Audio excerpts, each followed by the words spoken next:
Life Management Science Labs would like to acknowledge that we live and produce this podcast on the traditional lands of the Wurundjeri people. We'd also like to acknowledge the traditional owners of the lands of our listeners and our international colleagues. We'd like to pay our respects to their elders, past, present, and emerging.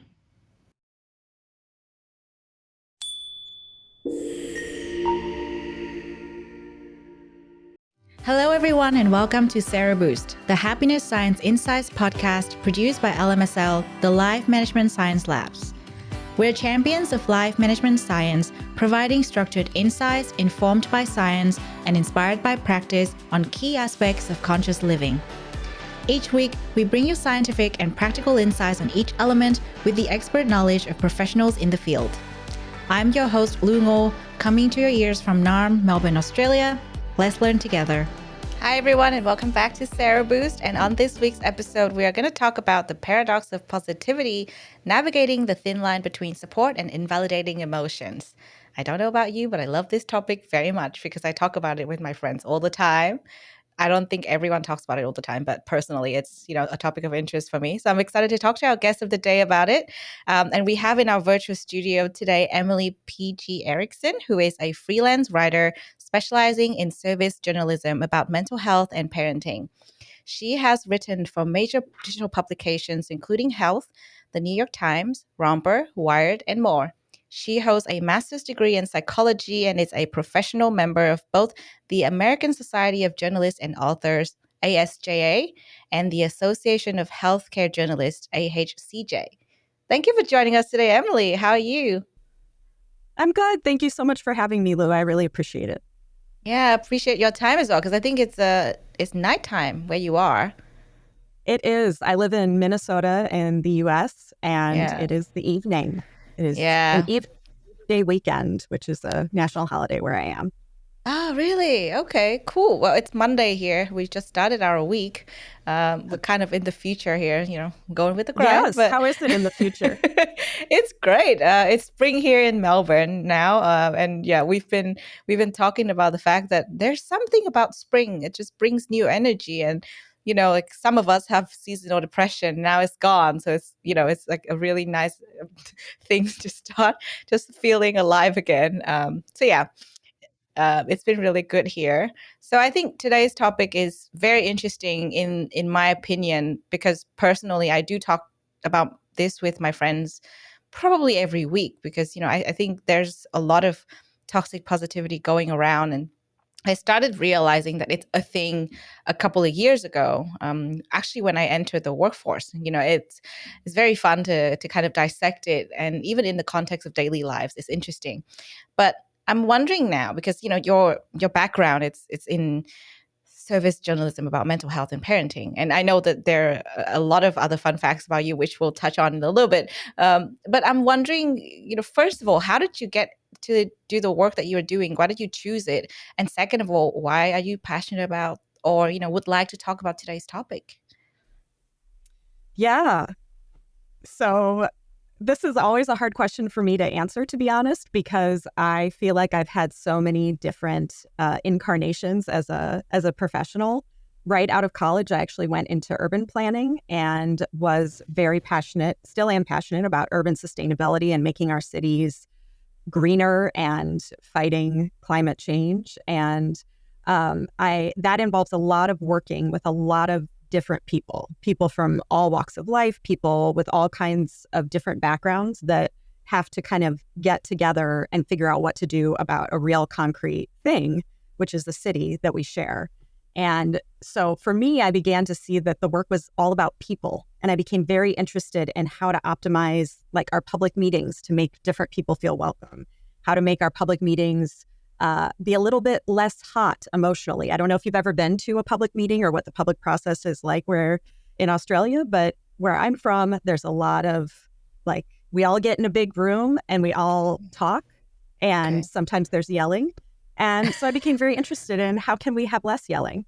And really was drawing on my undergraduate background in psychology, and found that I then was asked to give talks about my approach to public process and how I was using psychology in that. And I realized that if I was going to be talking to people about psychology, I wanted for myself to have a little bit more deep education, graduate level education in it. So I went back to grad school and got a graduate degree in counseling psychology, studied to be a therapist, and also worked as a researcher studying post-traumatic stress disorder, and was excited about being a researcher, was excited about working with people in therapy, but also at the same time, honestly, was becoming a mother for the first time. I now have 3 kids.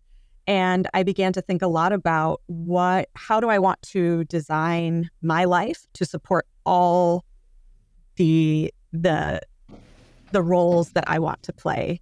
And so I ended up taking a step back from research, not going on to get a PhD or a PsyD, not a doctoral degree in psychology, and began to write, which was something I always did, but I started to share my writing more publicly, and then found that was something that people were really connecting with me about and wanted to hear more about my background and how I was thinking about different issues.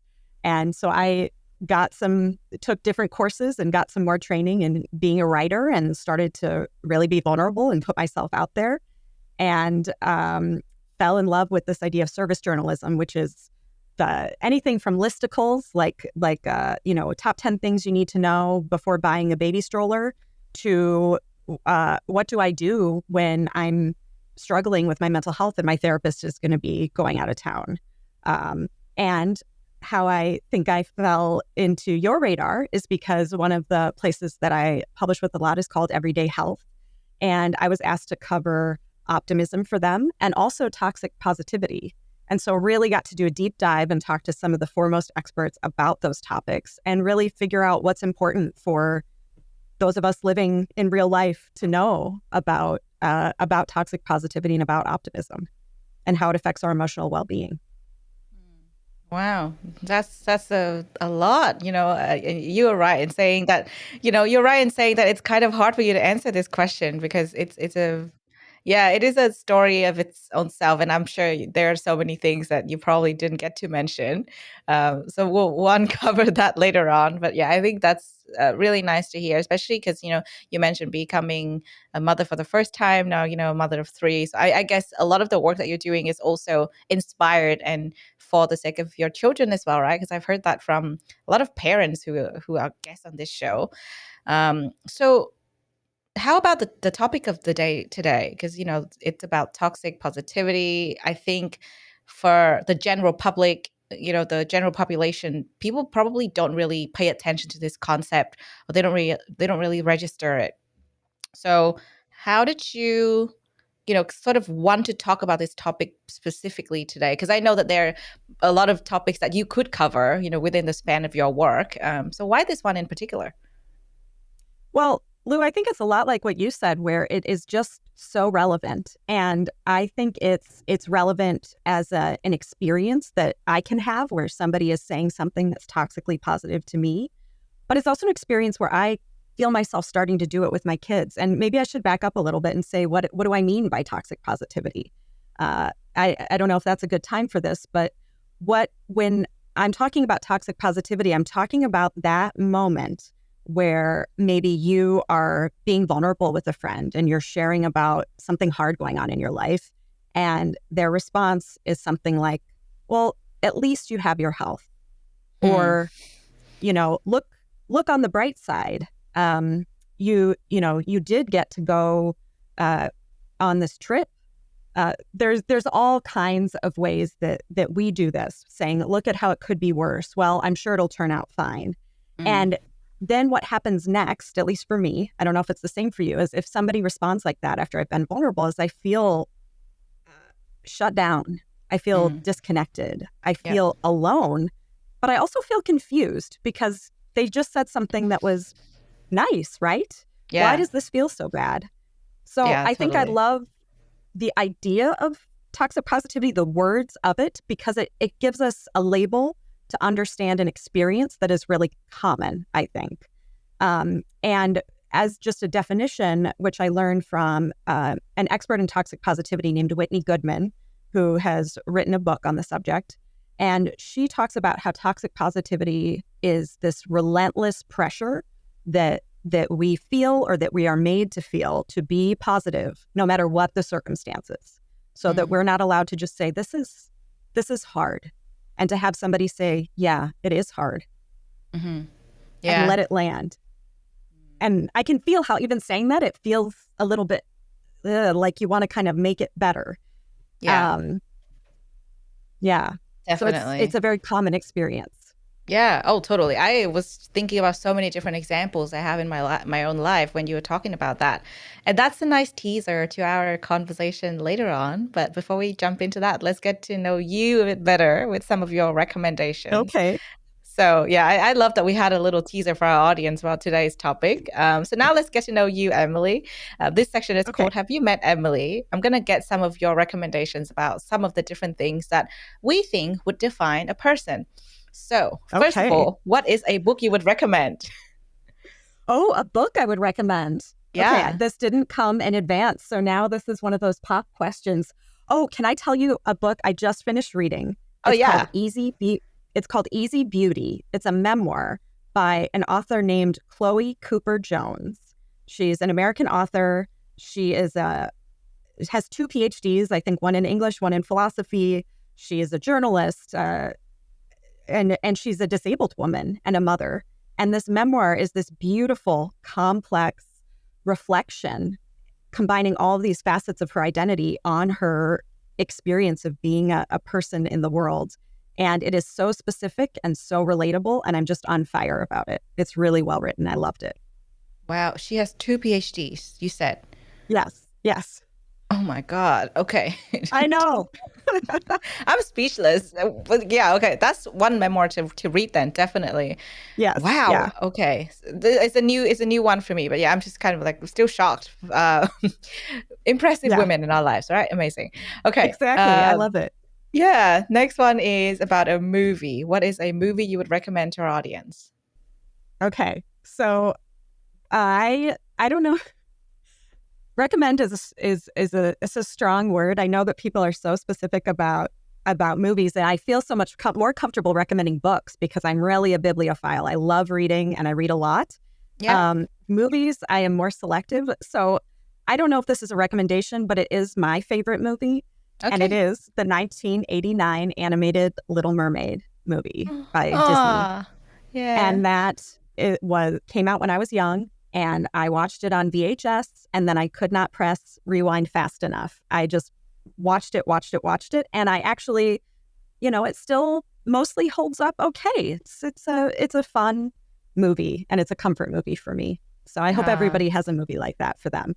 Yeah, definitely. Like the recommend here is more like something that you love. It doesn't have to be something that everyone would love. And so I know the pressure of sharing a recommendation. But yeah, like it's just, each of us is so unique. And I think this is like, if you're sharing your story at a dinner party and you're recommending it, it's just like, this is who I am and I would recommend it to you. If you resonate with it, go for it. If not, totally fine. And, that's the fun of it, right? Yeah. So yeah, I really love that. But as I have to say, as a service journalist, my job is to sometimes recommend products. And that comes with like a lot of research and a lot of thinking. So I am maybe taking this a little bit more seriously than maybe is typical. So I'll chill out on that. Yeah, no, that's understandable actually, because that gives a little bit of background about why you're taking it seriously. I love it. But I love that you said you wish everyone had a movie like that. Actually, when you said that, I'm like, do I have one? I started to think about it. Do I have a movie like that? I'll have to think about it. Yeah. Yeah, good question, and get sort of like, good direction of thinking. Anyway, what is a podcast you would recommend? And don't think too hard. Okay. I recommend 10% Happier with Dan Harris. It's a meditation kind of Buddhist podcast. And I feel like Dan Harris is a pretty generous interviewer, and his guests are usually really thoughtful and interesting. And anytime I put it on, there's like one thing I really needed to hear in that podcast. And so I love it for that. And I'll keep listening until that changes. That's beautiful. And I love that you said 10% happier because this show is about happiness. So there you Yeah, go. Very on theme. yeah, Awesome. very on theme. Okay. Next question is about your role model. As I said to all my guests, this could be a famous person or it could be someone in your circles. So, who is your role model? Okay, so this might be a little niche, but the science journalist Ed Young is my professional role model, I think, which feels kind of intense to say because he's a Pulitzer Prize winner and he has a PhD. And so I don't feel like I'm in his same league, but I really respect his Pulitzer that he won was for his coverage of the COVID-19 pandemic for The Atlantic. And if you have read that coverage or really any of his coverage, he really does this remarkable job of writing in a way that makes you feel like he's your super smart friend who really cares about this subject and is going to explain it to you in a way that respects everybody. And I admire his ability to kind of be very sciencey and very human at the same time. Oh, I love that. I love that you can sort of see both sides in people. Sometimes that's really hard because sometimes when people are really sciencey, they're kind of like really full on. That's what I've noticed personally. So have a little bit of personal touch is actually really cool. Now I'm going to have to look him up. Thank you for sharing that. All right. Yeah. And final question in this part. What is a course you've completed that left a really strong impact on you? Uh, that's a hard one too. I mean, I think that when I thought about a course I've completed that left a really strong, actually, I will say I will go back to my undergraduate college years and the class that has now for like 20 years ish, I've thought about the most is this class that one of my professors taught called Lives in Context. And it was a psychology class that really looked at how identity and psychology and sort of the culture that we live in impacts individuals. And it just really opened my eyes to the way that the systems we live in can really impact individuals. Because I think it's really tempting to think that we can individually kind of solve whatever comes our way, but we exist in a system and we exist collectively. And so those are important factors to consider. That sounds fascinating and totally agree with that, actually. Very interesting recommendation and share. Thank you for that. Now we've got Yeah. to know you a little better. I really enjoyed that part. I kind of wanted to keep going with it because it's so fun to get to know you. But now let's talk about today's topic. Let's talk about the Okay. paradox of positivity. We had a little teaser at the very beginning already. So now we'll dive deeper into it. And since the show is about happiness, we got to put it in context, right? So first of all, Emily, what does happiness mean to you? Okay. So I think I went I think about what the American Psychological Association says, and they say that happiness is an emotion that's characterized by positive feelings. I think they talk about that, it's actually I have notes here, so maybe I'll just say it's like overlaps with joy, satisfaction, and well-being. And when I reviewed that in anticipation of talking to you, I was like, yep, that seems about right. It's an emotion that just feels good, ultimately. That's what it is. Mm, cool. But what does it mean to you personally? Okay, fine. What does it mean to me personally? So I think this gets at something that is maybe like an error that we sometimes make, and I make, certainly when I think about happiness. I think about like, hey, Lu, are you happy right now? Like in your life, are you happy? And that question, if you ask me that question, Emily, are you happy right now? That looks at all these different moments and all these different contexts, and it tries to say, have you arrived at a place that is called happiness? Are you there? And I think that is a mistake. I don't think that's what happiness is. I think it's an emotion. I think it's something that comes and goes, and it can come more often in certain seasons of life and less often in others. But it's kind of available at any moment, and even in surprising moments. I think, one of the things that is always helpful for me to remember from an emotional well-being perspective is I've had a stressful summer. I've been stressed this summer, to be honest. And even reminding myself in the course of that stress but there was my youngest smiled at me today, and I felt so happy. Like, I really did feel happy in that moment. Today, I got to go to the beach with my kids.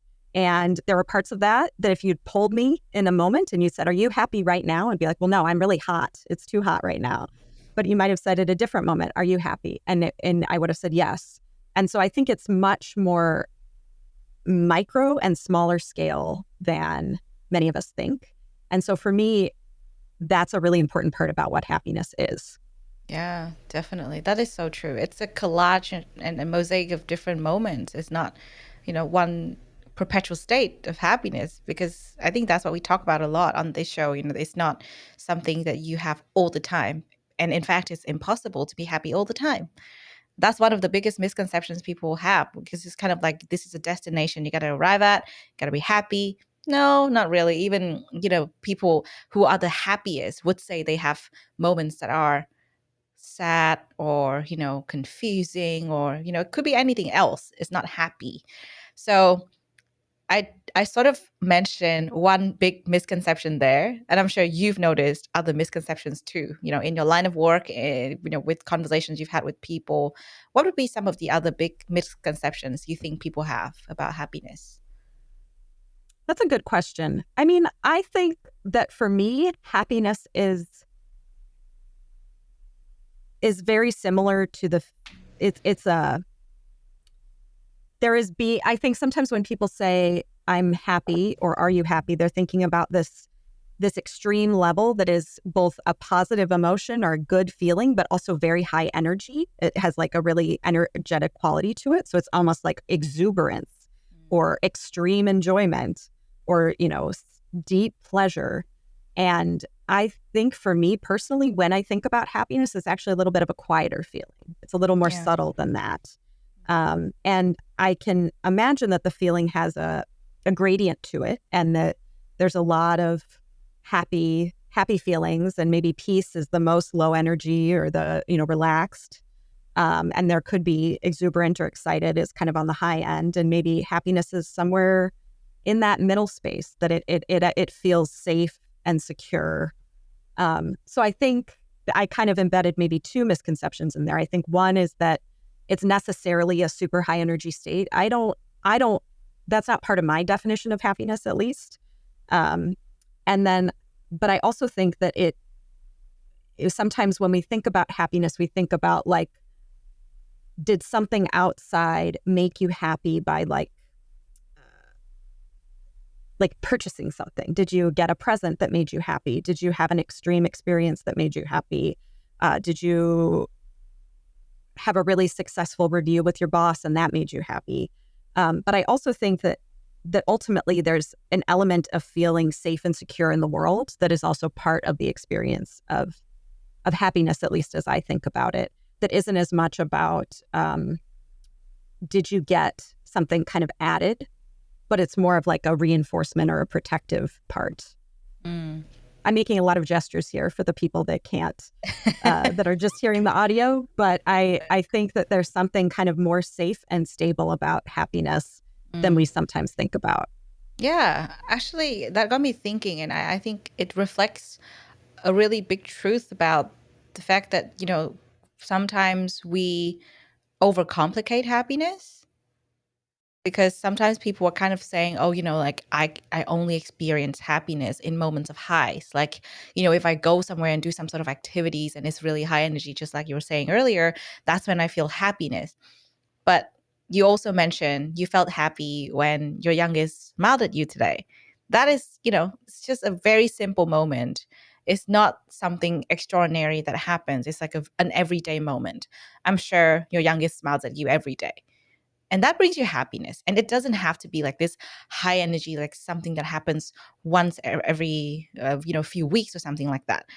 And I think that's what we as humans are struggling with, maybe, because I've noticed, and I talked to my colleagues about this a few months ago. I was like, how do you find happiness and joy in the mundane things? Because it was actually hard for me at one point. So I asked that question. I was like, it might be there already. We just need to look. Yeah. Sorry to cut you off. You were saying? Well, what you're saying really makes me think of a memory I had that was sort of a profound personal experience. And I don't know if you mind me sharing, but I was in Madagascar doing some wildlife research, documenting creatures that we had seen.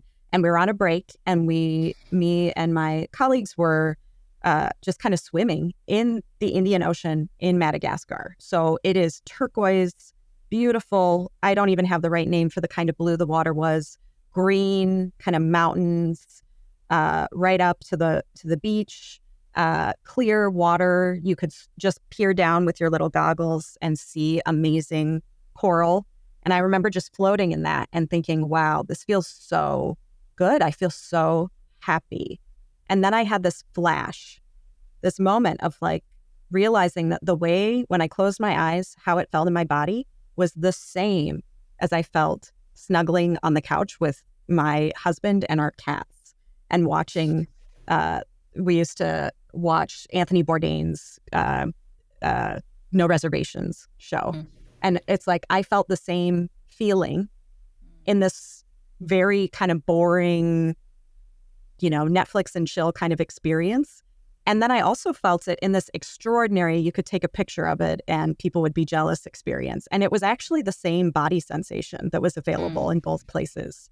And that was such an aha for me, because it showed me that it doesn't have to be about not that I'm going to say something and then I'm going to backpedal, but it doesn't have to be about what's going on outside of you. Now, that is not to say that it's easy to access happiness in all circumstances, or that some circumstances don't just make you feel bad. I think that's very true. But I also think that in less extreme moments, there might be more possibilities to experience that sense of feeling calm or connected or happy than at least I tend to imagine when I'm thinking about how to design my life to be happier. Yeah, that's so true. And I think this is something that's so relatable to all of us. If we do a little bit of reflection, I'm sure we can find those moments where we can think about, okay, this is an extraordinary moment where when I had the opportunity to experience something that I don't experience on the daily. And this is something that happens every day. And you know what? They kind of feel the same in terms of, how much they bring happiness to me. And I can easily think of those moments in my life, and I think each of us just needs to look. And that's the key point of it. But you also said something that's kind of very related to today's topic, where you said, it's there, but there are also other moments in life where you kind of had to start thinking about the not so great. And then that got me to think about toxic positivity, because very relatable. You mentioned that at the beginning already, when we had the little teaser about toxic positivity. And I know we defined the feeling of it, right? Because what normally happens, and just to kind of reiterate what you were saying earlier, is we're going through something, and then our friends or someone would give us a response. Oh, at least you had that, whatever that might be. And it seemed like this big, grand, happy moment. Or they compare it to something that we have as happiness in our lives, which is actually great to appreciate. I think that shows gratitude, and we look and we see the things that are great in our lives. But it doesn't discount the fact that some moments are harder, and some things are harder to go through.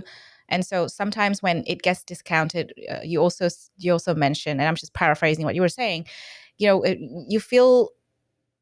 just feel strange about it. You just kind of go, why do I feel invalidated in a way?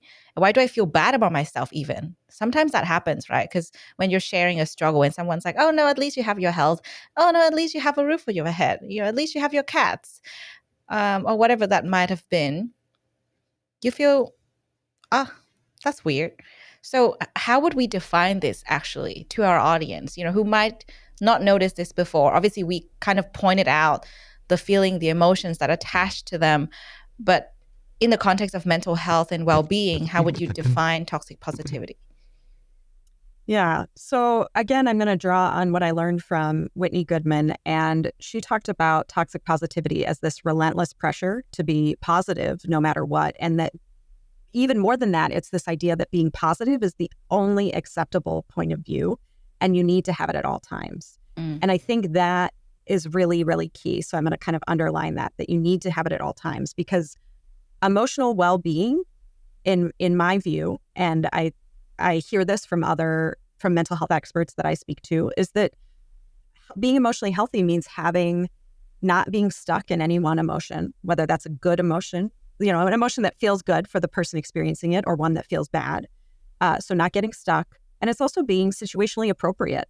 It would be very strange if, somebody you loved died and all you felt was positive. All you felt was happy. That's weird. That's not appropriate. So we can see by that very extreme example that, oh, right, of course, it's not always the right thing to be positive. Even in a polite society, even culturally, that's not quite true. And I think but toxic positivity tries to force the point that you actually do need to stay positive and upbeat and inspirational, regardless of what else is going on. And that doesn't feel good. Yeah. It's not honest. Yeah, totally. So obviously it doesn't feel good to go through that. But overall, how would you say it affect our level of happiness? Yeah. So I think this is weird because I say that because I think intuitively when we hear the word positive, we think, well, that seems like it would boost happiness, right? More positive, more happy. But toxic positivity really does the opposite. And that's where that kind of first word toxic comes in, because when there's pressure, there's force, and force and pressure are not good for happiness, for feeling good. But there's also an element of denial with toxic positivity. And when we deny things, and there's a lot of research about this, when you suppress emotions, when you deny them, it really just makes them bigger. It is connected with worse mental health, increased depression, increased anxiety. So when we try to act positive, no matter what is going on, or when people tell us we should, it's really doing this disservice to the normal healing emotional well-being process of experiencing our feelings as they arise and then letting them go. Yeah, that is so true. It's kind of like when you're already having a battle to fight and then there's something else happening on top of that. And what I mean by that is, when you're going through tough emotions, the ones that you mentioned that are not that enjoyable to go through, you already have to process them yourself and kind of work on them yourself. And then if you're sharing and opening up to someone else, you're kind of hoping that it would help to alleviate that somehow or to help you somehow. But then if they come back with toxic positivity, it adds another layer of untangling in there for you.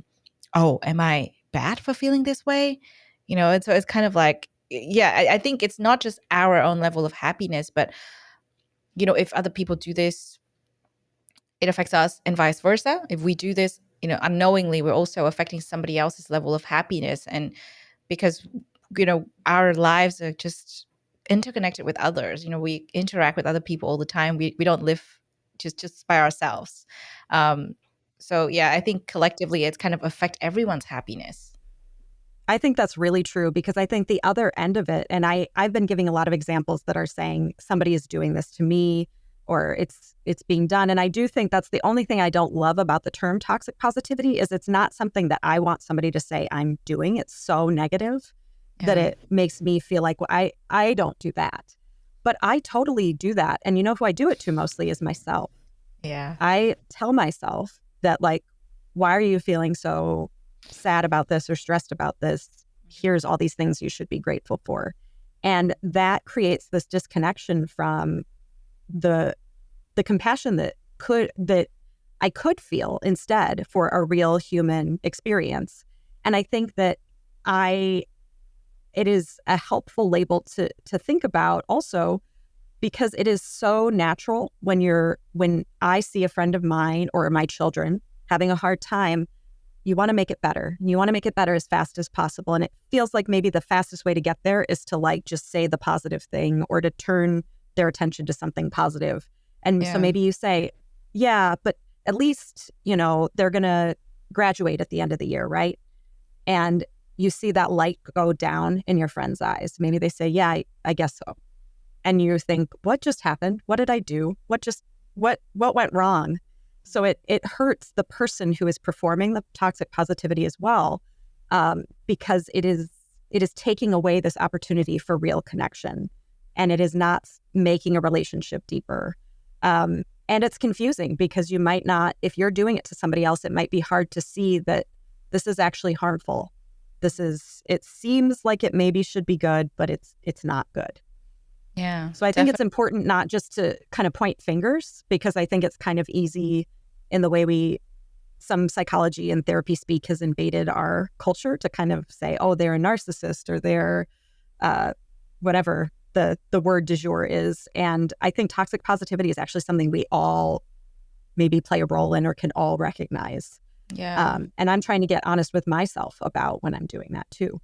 Yeah, definitely. I think it's so true because, as I said, it's not something that other people do. We ourselves are probably, unknowingly doing this. So it's good to recognize it in ourselves when we are invalidating not other people feeling, but our own feelings sometimes.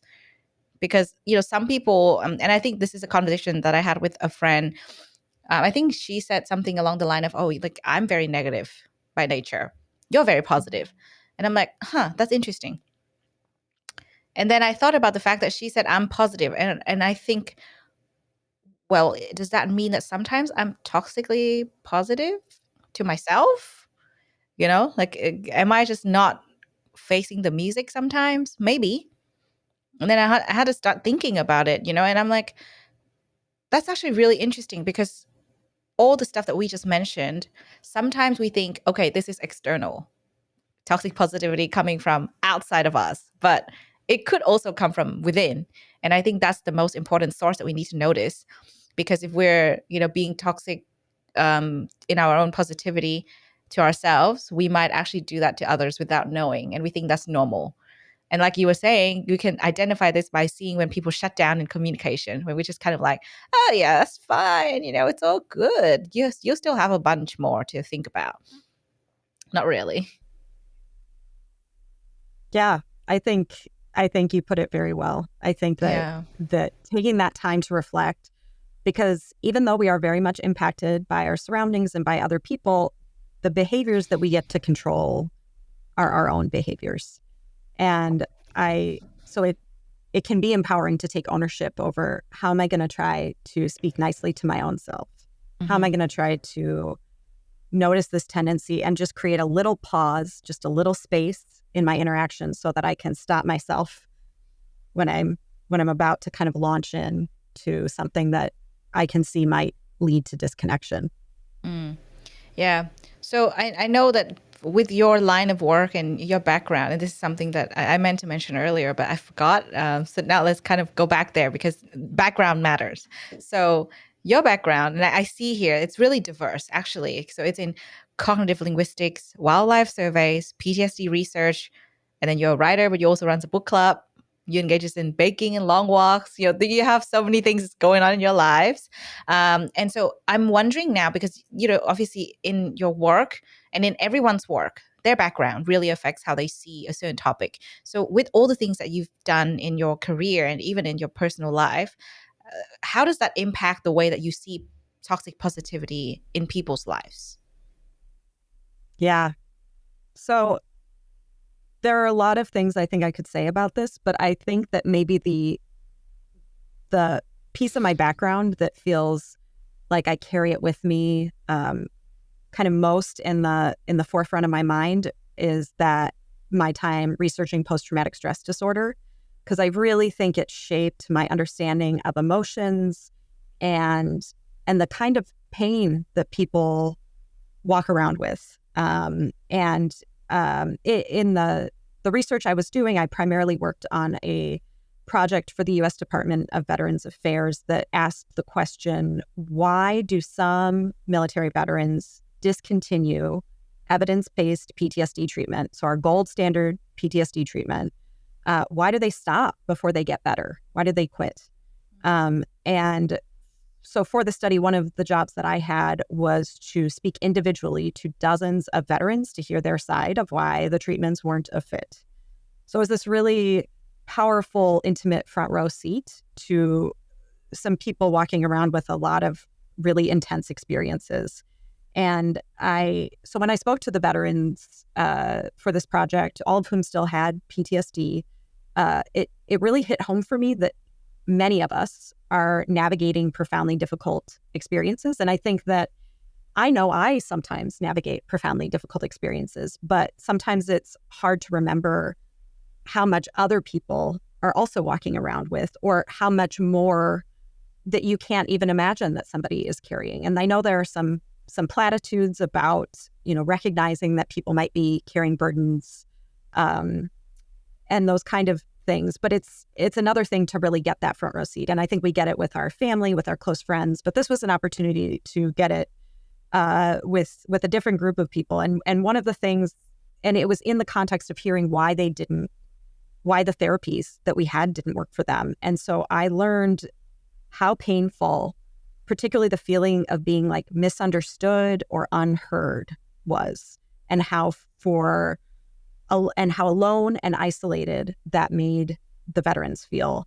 And so now when I think about something different, when I think about toxic positivity, and how it glosses over what's happened, and kind of forces an upbeat attitude, I imagine how much it would just add to the feelings of being unheard and alone for the veterans that I talked to. And it just taught me that when people are going through difficult times, toxic positivity is not what they need. It's just not. It's not what they need. And the other side of the coin is that I also got to learn a lot about our best treatments for PTSD.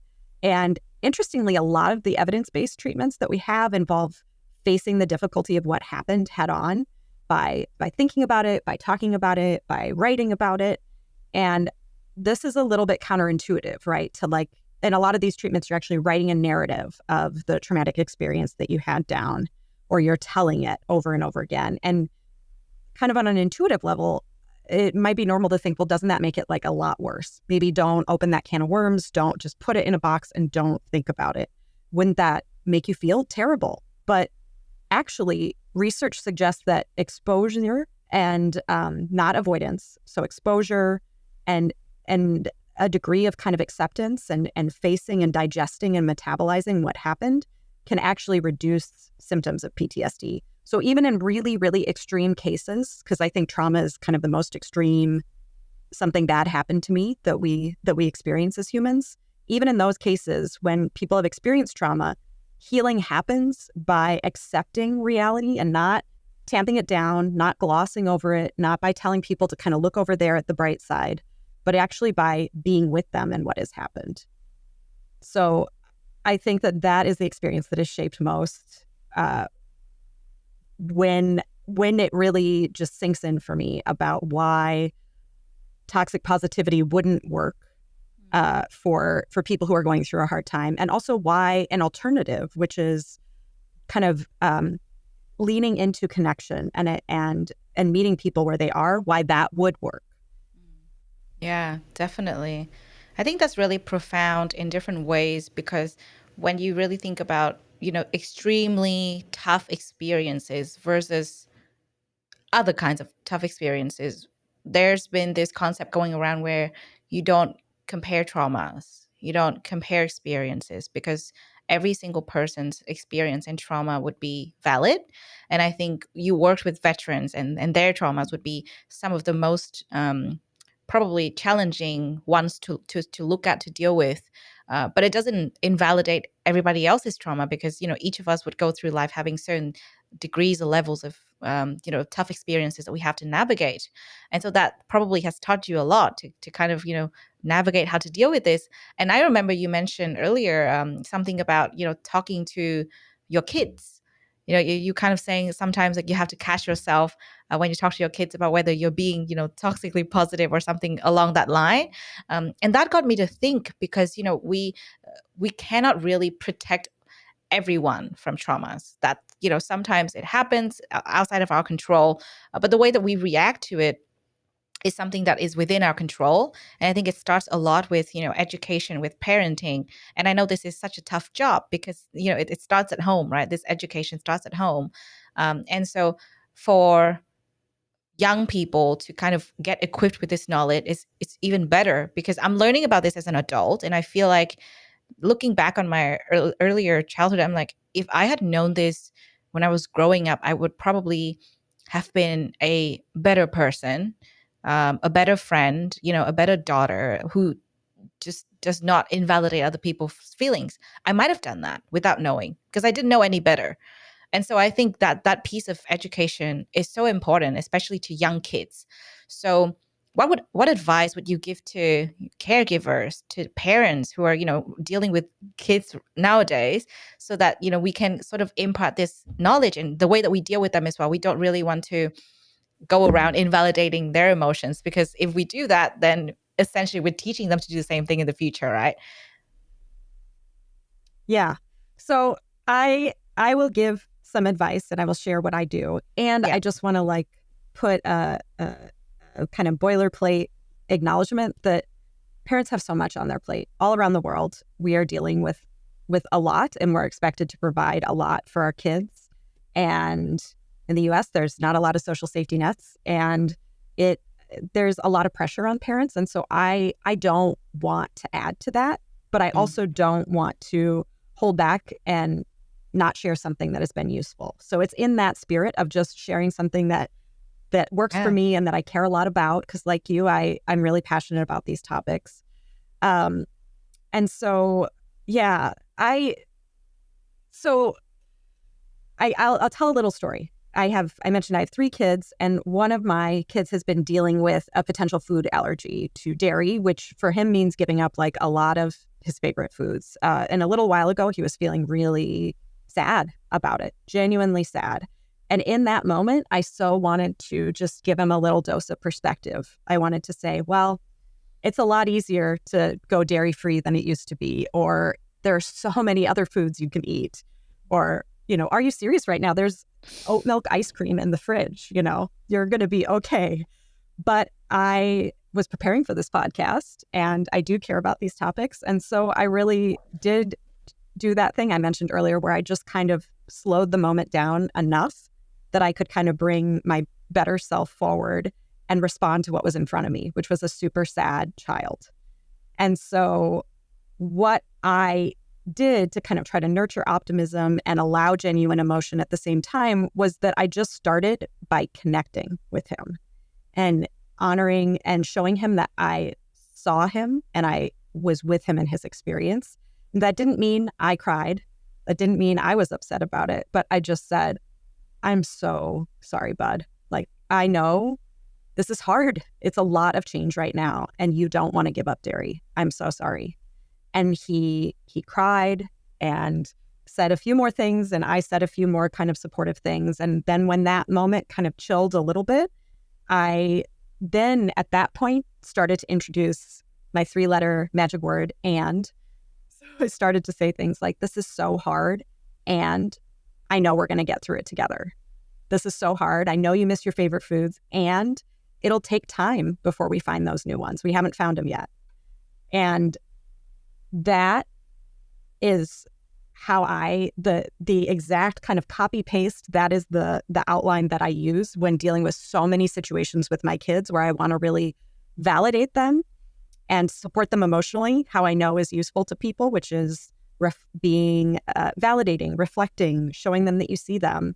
But also, I don't want to leave them stuck in a child's perspective of these issues, because it does help to remember positive things. It helps to have scaffolding for our optimism. We look to each other. I look to my friends to show me how to be optimistic in the moments I experience. We all need that perspective. So I want to give them both gifts, that gift of kind of honoring their reality, and also the gift of let's level up that a little bit by offering some perspective. And so it's connecting with your kid right now and encourage optimism in the future. Those are the two. That's the outline that I use. Yeah, I really love that approach. Well, I mean, I'm not a mother myself, but I have lots of nieces and nephews that I can probably apply this strategy to. So I really like that practical tip there. I think another thing that I have noticed in probably dealing with young children, especially, for example, like nieces and nephews that I mentioned I used to teach English for a while, and I worked with young kids, and I realized that it's actually quite hard to balance this constant battle of, okay, do I validate their emotions or do I just, give them a dose of positivity? It's actually, it's quite hard because sometimes you don't want to dwell on whatever is happening too much, but then you also need to validate their feelings, just like what you were saying earlier. So what advice would you give to anyone, not just parents, caregivers, but anyone who are probably dealing with children? How do we balance the needs to be optimistic while also validating their emotions?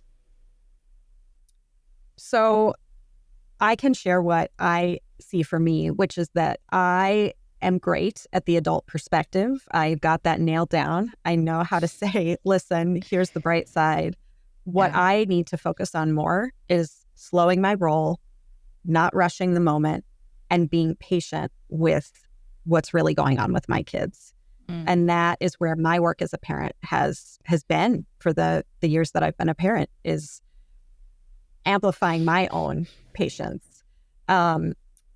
I will also say that there are some moments where we are in public, where we really are in a rush because we have to go to an appointment or we have to be somewhere at a specific time, that I just kind of have to blow past a little bit the feelings and say, like, I know you don't want to go, but we have to go and it's important for your health, and keep it short, move on. Sometimes I don't say that first part and I just say, well, we've got to go. That's what has to happen.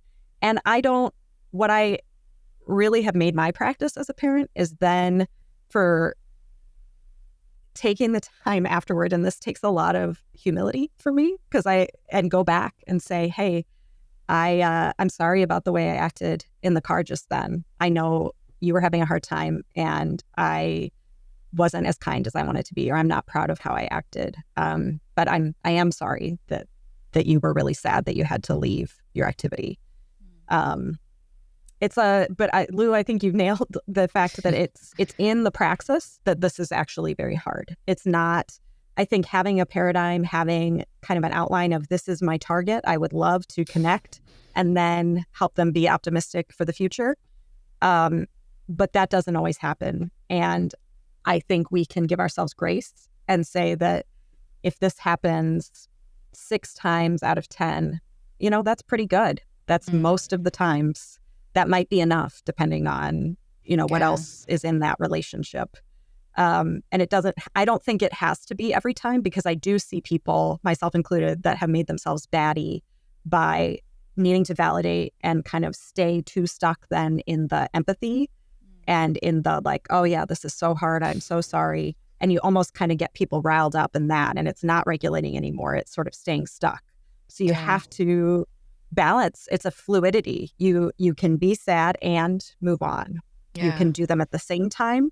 You can do them consecutively, but there's got to be an emotional flexibility to meet the demands of reality.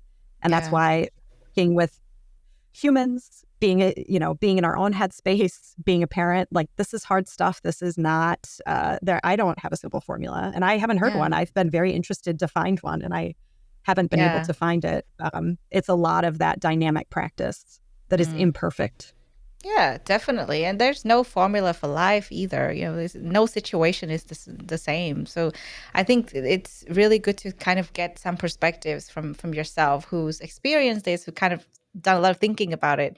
And I think a lot of parents can learn from that perspective. I also think personally, not being a parent myself, but I can think about the interactions I have with others in my life. I can apply the same principle that you just shared. It's pretty much the same, actually, when I think about it. Talking to friends, talking to colleagues, even a stranger, sometimes it's just kind of like, I don't know if you had this interaction, but sometimes you meet a neighbor and then they're kind of complaining about the fact that the lift is slow. And you're kind of like, yeah, you know what? It is slow. And it's going to come soon. But it is so. So yeah, I think it's just like, you can kind of apply this to all situations. And also I really like that you mentioned, you don't have to get it right all the time. And you also share that you go back and you apologize if needed. And I think that's the beauty of life and the human connections, and especially in parenting, or friendships or any other kinds of relationship. It's not about getting things right all the time, but it's about acknowledging when it doesn't go as right as you would like it to be, and to build on that, to keep working on it. That's the key thing, I would say. So I really appreciate that. We've got a lot covered already. And, I know we can keep going on and on about it. But let's talk about something more practical. Let's talk about a practice or a habit. And this time, we're not going to focus on just the perspective of parenting, but because based on your background, like you do a lot of writing, communication, and do a lot of research yourself, what would be a practice that you do yourself that you think others can also apply to their lives when it comes to navigating this trap of toxic positivity?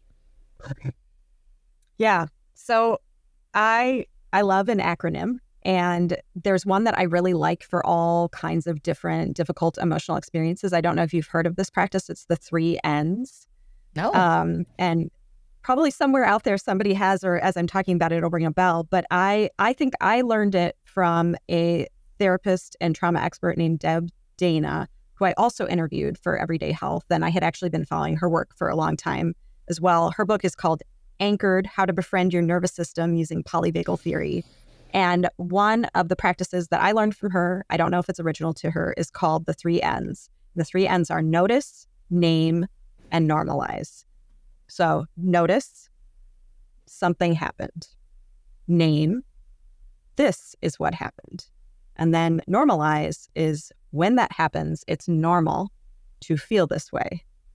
And I find that this actually is very helpful for all kinds of feelings. And I love that it's portable, it's transferable, it's simple. And I like it for toxic positivity specifically because it's easy for me to think of. Notice, name, normalize. And I remember a time recently where someone in my life, I was sharing that I felt kind of overwhelmed, and they essentially told me that what was going on didn't sound that bad, or at least I should be grateful for XYZ. And so, as you can imagine, given what we've talked about, that left me feeling kind of disconnected and crummy and shut down and unheard. So I came home from that interaction and I just felt bad. I felt really bad.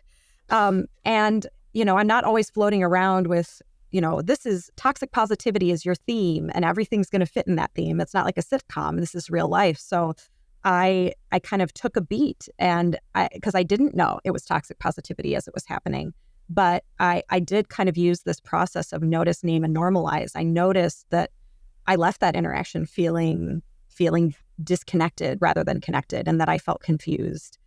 I then kind of through noticing what it felt like, I realized, oh my gosh, that's toxic positivity. It was toxic positivity. That is it. Of course, that's jumping to the bright side made me feel like I was alone with what was going on. And that's what was going on. And then normalizing, I'm already kind of jumping into it as I'm reflecting on it, because once I kind of realized what that name of toxic positivity, once I processed it a little bit with my husband, who was able to validate my experience, and then I ended up feeling less alone because I felt connected to, all right, this is how it feels when you are a little bit vulnerable and it doesn't, that toss that you've made to your friend, they didn't catch that ball, and now you just feel a little bit alone. That's normal. That is what happens. So I love that notice, name, normalize practice. Yeah, I love an acronym as well. So thank you for sharing that. It's my first time hearing it, but I really like. It's such a good one. Yeah, I really like it because it's so simple. Yeah, so I think our audience can definitely take this and use it themselves. It's not that sort of this big principle that is so hard to follow. And I think if we all do this, not just for others but for ourselves, it's going to be so good, because then you kind of manage your own tough emotions, and you navigate that trap of toxic positivity when you have the tendency to kind of, feel like, okay, it's going to be all right, or just say, oh yeah, it's fine, it's no big deal. When it is actually a big deal, then you got to notice it, So I think that's really good. Notice it, name it, and then normalize it. Yeah. Because it's not going to come with that big, tag. It doesn't have any meta tags saying, this is toxic positivity, by the way. It is happening to you right now. It tends to be a more confusing, messy experience. Yeah, I think this is a more preventative approach than saying, this is how we deal with it, because we don't intend to, have that sort of toxic positivity in our lives. It's just that sometimes it happens because we don't really notice it. And so again, coming back to the acronym, notice. I think it's really good actually, because we rush through our days. We don't really notice when things happen. And I'm guilty of this as well. Like when something happens in a conversation with a friend or with anyone, I would probably quickly would want to quickly answer to move on to the next things. And sometimes that would mean having that toxic positivity in that interaction. I think it's really good to look out for it. It's not such a big deal, but it is also a big deal. So yeah, that's how I see it. Yeah. And I think that, by the way, we've been really just talking about the harms of toxic positivity, but the experts I spoke to about it were quick to say that, if you are maybe just having that quick conversation with your neighbor, it's maybe not the worst thing ever in a very casual interaction just to say, yep, it's slow, but it's going to come soon, or at least it's going to come soon. That's maybe not the circumstance that's going to really harm them, although it could, depending on what they're bringing to the day. So we don't have to walk around kind of ready to provide emotional first aid or be really intense emotionally with everyone. But it's more that check yourself in these more intimate moments, these moments where somebody really is opening up to you, or where you're feeling complicated feelings yourself, maybe some negative feelings, that don't just try to gloss over them. Don't try to just paper over them, because that's actually harmful. Yeah, no, that is totally true. I think it's good to catch it, but it's not like you have to be on your toes all the time. I feel on edge all the time because of this. Otherwise, you're kind of walking around carrying this really heavy bag of, am I noticing the right things? And it's actually it's adding more stress to our days. Maybe I think this is probably a message to the audience to kind of do their best to notice when these things happen, especially when it comes to tough emotions. Doesn't have to be with every single person that you encounter or interact with, probably more so with people that matter to you, but also be mindful in your interaction with others, even if they're not that close to you either, because we don't know the effect we have on other people. So I think it's just doing our best. And like you were saying, like 6 out of 10 is already good enough. It's that you don't have to hit it 10 out of 10 times, right?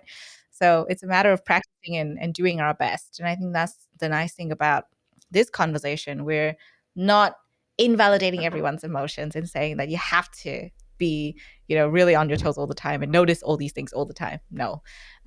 Yeah, Life's hard. because it's not situationally appropriate. It might not be appropriate in a work meeting to kind of, digress. Sometimes it's appropriate to kind of keep things moving forward, and that's the most respectful thing to do. Yeah, so there's a lot of contextual, cultural, personal considerations, which goes back to what we were saying about there's not one size fits all. This is really about a practice that kind of only each of us, all the listeners out there, will be able to tell for their own lives. They'll be the own best judge of what's appropriate in those contexts. Yeah. But I think it is helpful to think about toxic positivity and recognize that this may not be as kind as I am. It may not come across as intended. If my goal is to make my friend feel better, this might be why I've been noticing that I seem to keep missing the mark, despite the fact I'm giving all these great reasons why they should feel better.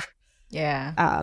So it's more like a tool, a frame to kind of add to so we can approach each situation with exactly what's required. Yeah, totally. Well, thank you so much for that. I think it covers it beautifully. And there's so many other ways we can discuss this, because, it comes with different situations. We probably will have to kind of list down the top key situations that we can see this in and how does it work in practice. But that's a whole other episode. So for today's, I think that's already really great to start with. Before we let you go, we have open mic. And we've covered toxic positivity quite a bit today, talked about mental health, parenting, and, some tips. I am not sure what you would like to talk about. You kind of mentioned something earlier that was interesting, something that's different from what we've been covering. So I'm wondering what it is.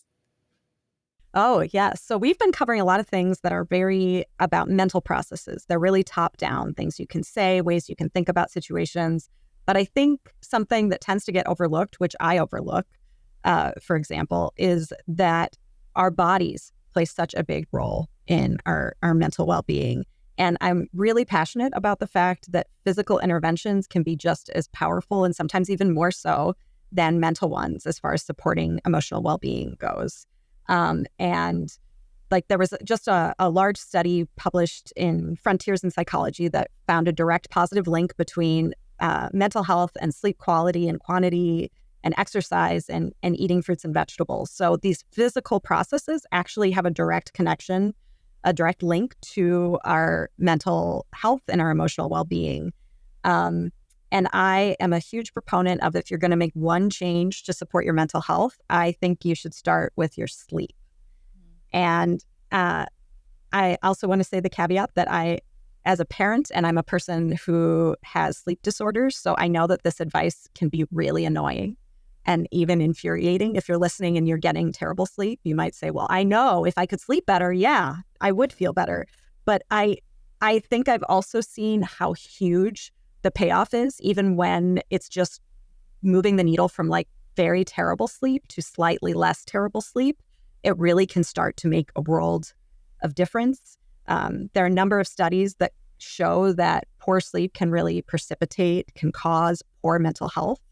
And the inverse is also true, that improved sleep leads to improved mental health. And I think one of the most exciting things about the research is that they're finding that there's like a dose-response relationship, which means that it's not all or nothing. It means that slightly greater improvements in sleep lead to slightly better mental health, that there are these kind of lockstep improvements that aren't all or nothing.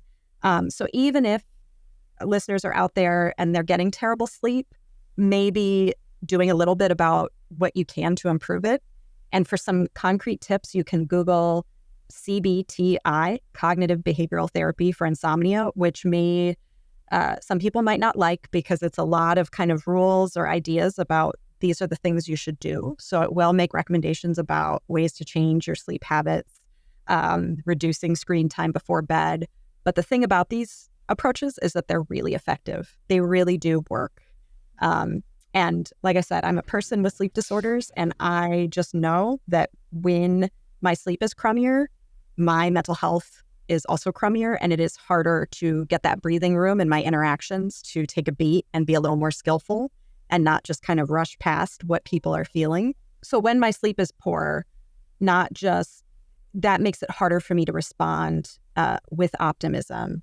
It makes it harder for me to feel happy. And it also makes it harder for me to avoid slipping into the impatience that I think can sometimes drive toxic positivity.